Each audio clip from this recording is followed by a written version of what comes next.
Hoje no Você Pode Mais, nós estamos aqui com o Maicon no Home Concept Iguatemi, uma graça de profissional super experiente que hoje vai ter assim uma entrevista daquelas para conversar com vocês.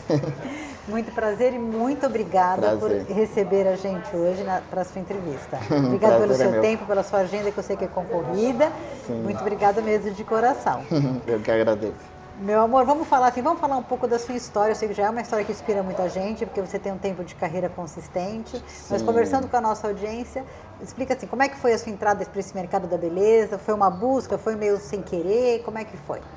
Minha mãe sempre foi do time, né, da beleza, então... Cabeleireira também não? Não, minha mãe sempre trabalhou em salão, mas ela era da depilação, né? Cabeleireira então, já é o universo da beleza, é o mesmo? Sim, é o universo da beleza, então eu sempre estava por ali, né? Sim, desde os 5 anos, 6 anos, sempre estava envolvido em salão. Sim, em salões. Mas eu nunca tinha despertado algo tão forte dentro, desejo de ser, né? Aos 13 anos, minha mãe falou naquela época, né? Aos 13 anos a gente já tinha que estar começando a pensar em trabalhar em alguma coisa. Sim. E... na época, né, era aquele trabalho de meninos, falando assim, teria que ser office boy, né? E eu não queria ser office boy, ficar em fila de banco, pra lá e pra cá. Sim. Eu falei, já que eu vou ter que começar a trabalhar, então que seja alguma coisa que... eu percebia que eu já gostava de cuidar do meu cabelo, assim, eu sempre passava os cremes da minha mãe, sempre via as coisas novas, brincava com as minhas amigas, nisso. Então eu falei, acho que salão é o caminho certo para fugir disso daí. E foi assim que você chegou? Aí você fez o quê? Um teste? Foi Como assim é que funcionou? Que eu cheguei. No começo eu não era muito bom, não. Mas você começou no salão da sua mãe ou você teve uma oportunidade? Comecei no salão que a minha mãe trabalhava. Mas meio de assistente, no começo foi como é que foi? até engraçado, porque minha mãe fez eu trabalhar de graça, né? Porque ela falou, como você está aprendendo... se eu fosse pagar uma escola, sairia muito mais caro, então você vai trabalhar de graça. Então... Mas posso dizer, sou obrigada a fazer uma ressalva nisso. Eu acho que até hoje, tipo um assistente, quem trabalha junto a um profissional como você, está, entre aspas, custeando uma escola gratuitamente. Ainda está ganhando para isso. Então ela ainda fez isso comigo, então... eu ia completar 14 anos, faltava 2 meses para completar 14 anos, daí eu já iniciei como assistente. Tá. Fiquei como assistente 4 anos. Minha profissional era bem rígida mesmo. Acho que até peguei um pouquinho dela dessa desse lado, desse lado, porque é muito exigente, muito rígida, mas assim, eu falo que foi com ela que eu aprendi tudo, foi uma escola. Tanto é que eu me formei com ela, praticamente não fui aquele assistente que fiquei indo de um profissional para o outro, fiquei com ela e sou eterno grato por aqui. Vou te aproveitar essa sua observação e te fazer uma pergunta, porque hoje em dia os profissionais, muitos, né, são assistentes, às vezes com 1 ano falam, não, já estou pronto, já quero me tornar um profissional e tal, o que eu percebo, profissionais mais consistentes, com carreiras consistentes como a sua, sempre fazem essa observação, é importante o tempo de assistente. Sim, é muito importante. Eu até considero que eu fiquei pouco tempo, 4 anos, é que eu fiz logo 18 anos, como eu disse, a minha profissional era muito... eu falei, quero me livrar, não quero mais ser assistente de ninguém, mas eu já estava realmente preparado para isso, né? Mas 4 anos seria um tempo mínimo, um tempo bom, o que você acha? Eu sempre, nos meus assistentes, assim, é sempre em torno de 5 a 7 anos que eu falo agora. E aí você fala, não, agora ele está pronto. Sim.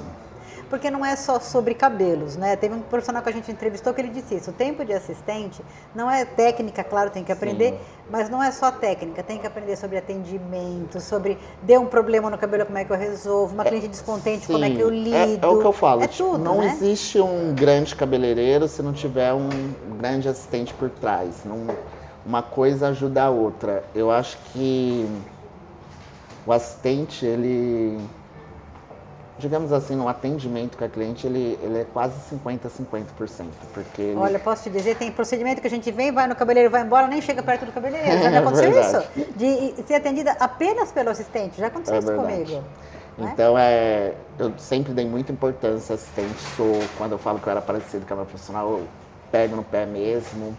Se não estiver pronto, eu não solto, mas nesses 28 anos de carreira que eu tenho, só 2 assistentes meus não viraram cabeleireiro. Olha que sensacional, 28 anos de carreira, hein? É jornada. Uma até que minha virou, próxima. mas virou cabeleireira dos Sim. doguinhos. Ela falou, Ai, que legal. não quero lidar com gente, mas quero Ai, que show, que fazer legal. o que a gente faz. Mas É uma história legal para contar, né? E você com 28 anos de jornada, é uma jornada consistente, importante, Sim. certamente extremamente coerente, né?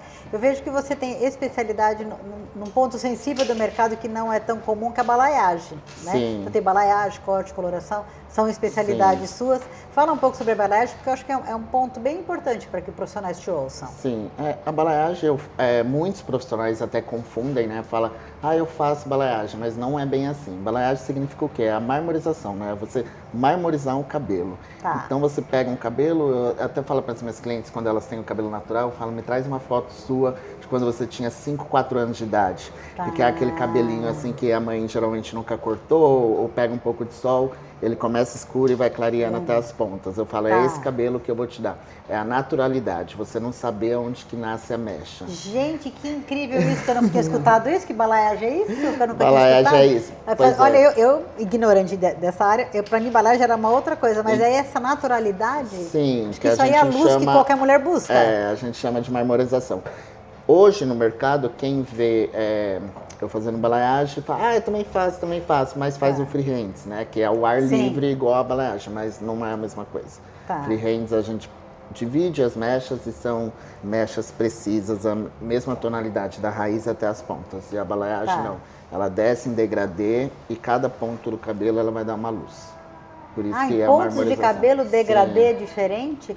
Nossa, que fantástico. Isso deve ser super natural. Sim. É bem Nossa, eu vou olhar seu Instagram com critério tudo de novo para eu entender a balaiagem no cabelo. Geralmente minhas Nossa, clientes, sensacional. eu começo a entender entre os 13 anos, 14, porque realmente é um trabalho que fica bem natural. E também, na realidade, eu acho que ele requer muita técnica. Sim.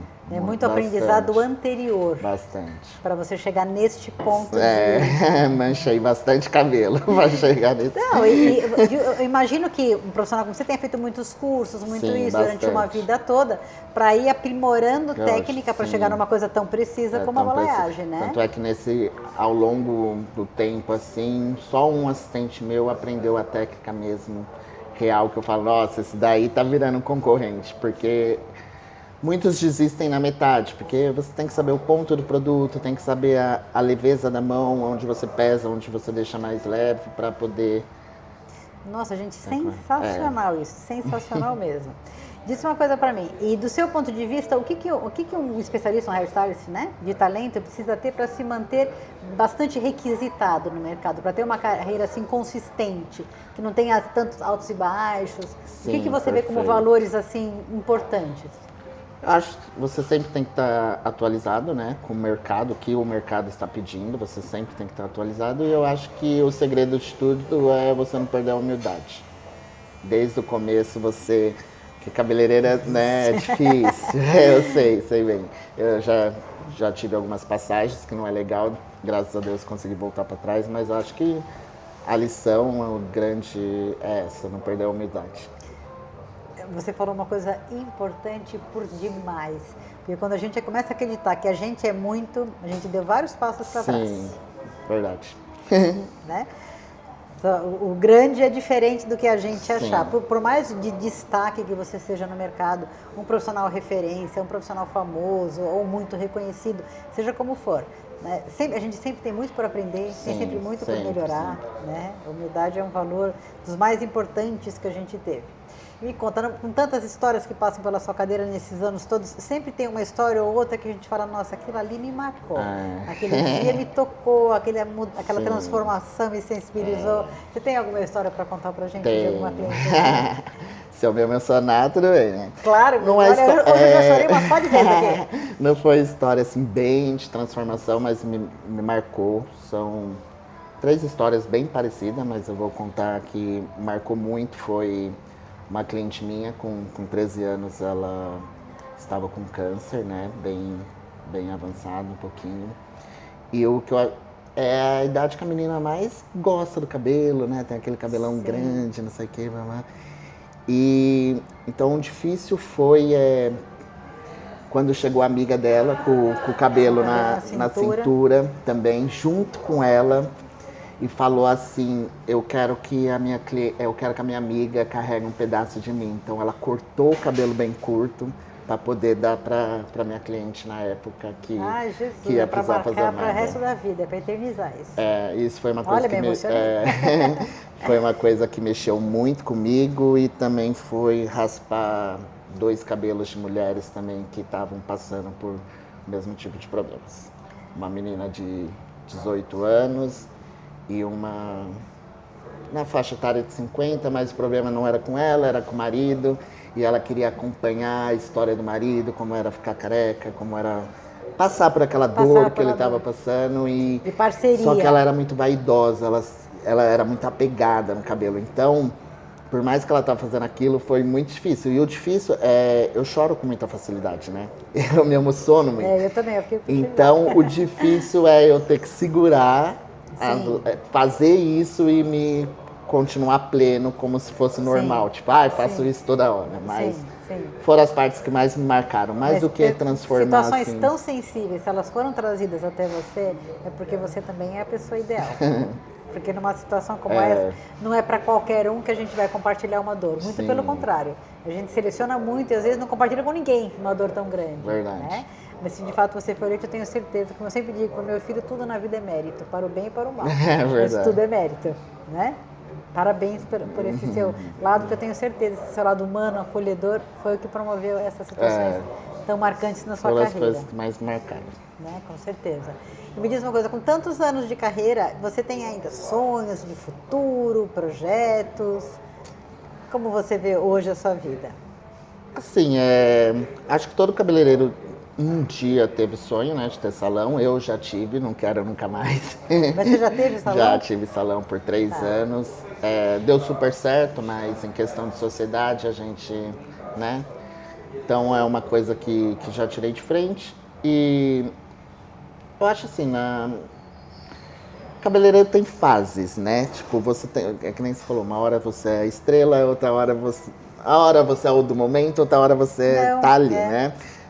Então eu tive grandes momentos. Hoje em dia eu quero isso, quero trabalhar, ter as minhas clientes assim, mas eu não busco mais fama, eu quero mais... Sim. Paz, isso é um sonho, às vezes o equilíbrio é um sonho, às vezes a serenidade é um sonho. Às vezes a gente tem essa vida assim, ó, isso. e sonha em tê-la assim, sonha Agora em eu tê-la quero tranquila. Não deixa de ser um sonho, porque o importante é que a gente não pode parar de sonhar, né? Meu sonho é trabalhar mais 17 anos e parar. Então. É o sonho, né? E colocar o seu nome e o seu trabalho para trabalhar para você. É. Não é verdade? Como a gente sempre diz para os mentorados, o grande negócio não é encher a agenda e trabalhar muito. O grande negócio é trabalhar pouco e ganhar mais. Esse é o grande negócio. Com certeza. Essa é a grande construção da vida, né? Porque os mais jovens às vezes pensam, não, eu preciso encher a agenda, encher a agenda. Não, e você trabalha tanto, como diz meu marido, você trabalha tanto que você não tem tempo para ganhar dinheiro. E esquece até às vezes a qualidade, né? Tipo, de dar aquela qualidade para cliente. Você tira ou a qualidade do atendimento ou a qualidade da sua vida. Exato. Você tira uma das duas qualidades, porque não dá para manter tudo, a gente não tem Exato. tempo, né? Nem disposição para manter tudo. Não, sensacional. E diz para mim, hoje, como eu te falei, nosso público é muito de gente que está no início de carreira, que está ainda buscando, né, uma jornada consistente como a sua. O que você poderia deixar de uma dica, de uma coisa pelo processo pelo qual você passou, que você diz, não, olha, se eu tivesse tido essa visão no início da carreira, ou então hoje eu tenho certeza que isto foi uma coisa importante, o que você poderia dizer para o pessoal que está te ouvindo hoje? Está chegando hoje, tirando a humildade para nunca perder. Para nunca perder. Sempre acreditar, né, nos seus sonhos. Eu acho que tudo que nem eu, graças a Deus, eu não consigo, dentro da carreira eu consegui alcançar várias coisas legais, fazer viagens legais, ter o próprio salão. Eu digo isso, é acreditar nos seus sonhos, não deixar de estudar nunca, né, porque sempre você tem que estar atualizado. O mal de você achar que sempre você está pronto. Não, você nunca está pronto. Sempre vai ter, no nosso mercado da beleza, todo dia lança coisa. Se você não tá de olho, você perde você fica para trás. Dos produtos, inclusive, não só das técnicas, né? Sim, a gente que acompanha esse mercado, nossa, é um tal de lançamento de produtos e desempenho diferente, e antes, tecnologia diferente. Quando eu comecei lá atrás, não tinha essas coisas de tutorial, as clientes não eram tão informadas, elas não tinham tanto acesso que nem elas têm hoje. Então, Nossa, você falou uma verdade, é um desafio. Tem profissional que diz, a cliente chega aqui, ela sabe mais que eu. Sim. Se você não presta atenção, se você não está antenado, a cliente realmente sabe mais que você. Isso jamais faz. Mesmo se acontecer, você dá um truque. Não é? Você dá um jeito, é verdade, isso é verdade. As clientes aprendem tudo na internet, porque as marcas põem, os clientes aprendem tudo. Sim. Antes era... o nosso mercado era eu digo que era mais exigente mesmo, exigia mais a gente. Hoje em dia, eu acho que você cabeleireiro, eles estão exigindo um pouco menos. Mas tem muito profissional fazendo voos não tão consistentes, né? Exatamente, é isso que eu quero chegar. Existe o profissional muito bom e o profissional muito bom de marketing. Existem ambos, né? Recentemente, assim, um ano e meio, quase 2, que eu promovi meu último assistente para cabeleireiro, inclusive foi o Gustavo que vocês acabaram de conversar. Ai, que legal! Mas eu segurei, ele foi um que ficou 7 anos comigo. Tá. Na época nós éramos de outro salão, queria até subir ele antes. Eu falei, não, ainda não está pronto, ainda falta. Porque eu acho que é isso, ser cabeleireiro é você ser completo, não tem aquilo tipo, eu faço uma escova boa, então eu já sou cabeleireiro. Então esse pessoal que está vindo agora confunde, tem muito disso, né? Tem aquela escova boa, tem aquele babyliss bom, já acha que é cabeleireiro. Ou então faz mechas, mas não sabe fazer correção de cor. Exato. Então tem muito disso. A gente vê muito mesmo. Daí embora eu seja, assim, eu vejo muita coisa, sou da época que a gente fazia escova com cerveja, para poder dar volume, sabe, essas coisas. Alisava cabelo com farinha de trigo. Esse daqui é do meu tempo. Você tá conversando com o meu tempo. Então eu vi muita coisas assim. Sim. Hoje em dia as coisas são mais fáceis, né? Sim. Hoje tem produtos que substituem tudo. Sim. Né? Substituem tudo. Nossa, maravilhoso. Michael, foi um prazer te conhecer, prazer conhecer o seu conteúdo, a sua consistência, uma carreira tão sólida, né? Que dá gosto da gente ver, porque perenidade no mercado da beleza é uma das conquistas mais difíceis que existem, né? Você se manter com tanto tempo de carreira num salão top, né?